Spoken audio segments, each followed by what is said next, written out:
Pekný deň, vážení priatelia. Keď bude v Bratislave pochod homosexuálov, bisexuálov, transsexuálov a tých, čo nevedia, čo sú, alebo nevedia, čo so sebou, verte mi, že tzv. Mienkotvorné médiá vás doslova zavalia pozitívnymi informáciami o tomto počine našich sexuálnych menšín. Márne som sa dnes prehrabával v elektronickom vydaní liberálnych či progresívnych médií. Žiaľ aj iných.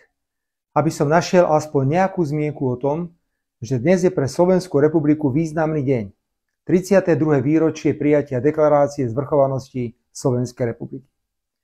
17. júla 1992 vtedajšia Slovenská národná rada schválila túto deklaráciu ako jasný odkaz Slovákov a Sloveniek do celého sveta, že si želajú mať vlastné, samostatné Slovensko.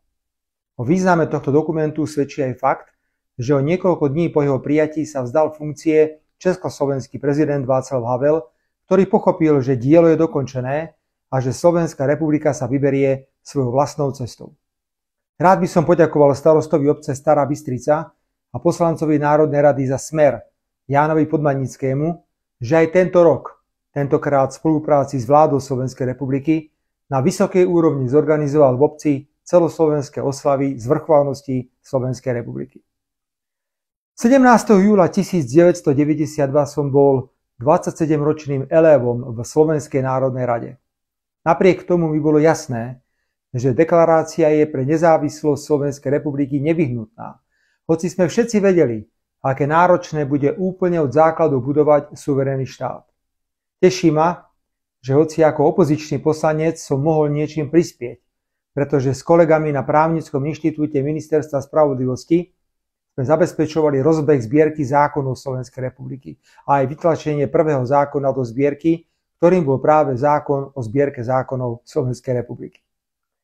Tak ako sme sa v roku 1992 obávali, či dokážeme po 1. januári 1993 prežiť ako samostatná a suverénna Slovenská republika, aj dnes máme oprávnené obavy o našu suverenitu a do akej miery sme schopní v zdivočelom svete, kde sa nerešpektuje iný názor, realizovať suverénnu slovenskú zahraničnú politiku a presadzovať naše národno-štátne záujmy. Ak budeme odvážni, ako zákonodarcovia a vládna koalícia v roku 1992, ak nadviažeme na suverénne počiny, ako je neuznanie Kosova, stiahnutie vojakov z Iraku, verejné odsúdenie bombardovania Belehradu, blokovanie povinných migračných kvót, presadzovanie mieru na Ukrajine, odmietanie členstva Ukrajiny v NATO, či právo veta v Európskej únii, strach môžeme odložiť. Len nesmieme poľaviť. A musíme poskytovať verejnosti čo najviac informácií o našom počínaní, pretože inak si liberálne a progresívne médiá vymyslia čokoľvek, len aby to poškodilo súčasnú vládnu koalíciu a Smer. V tomto duchu som dal včera pokyn rezortu zahraničných vecí, aby naši zástupcovia v orgánoch Európskej únie v žiadnom prípade nesúhlasili s doslova bláznivými nápadmi trestať Maďarsko ako predsedajúcu krajinu Európskej únie za to, že maďarský premiér Viktor Orbán navštívil s mierovou iniciatívou okrem Kyjeva a Washingtonu aj Moskvu a Peking. V druhej polovici júna tohto roku som mal aj ja navštíviť oficiálne Čínu. A téma mieru a kľúčovej úlohy Číny bola zásadnou rokovacou témou.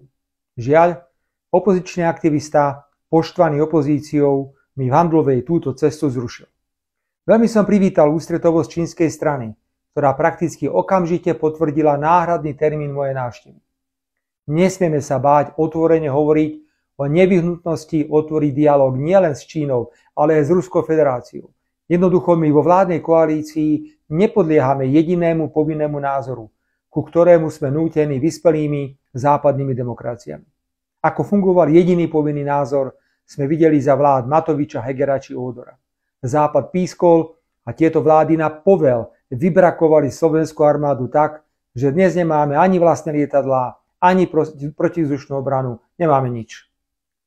Nech je teda 32. výročie schválenia deklarácie zvrchovanosti Slovenskej republiky pre nás všetkých odkazom, že odvaha a suverenita, vlastný názor a obhajoba národno-štátnych záujmov Slovenskej republiky sa oplácajú a že sú v prospech Sloveniek, Slovákov a ostatných občanov Slovenskej republiky, ktorí si zo srdca v roku 1992 želali samostatnú Slovenskú republiku.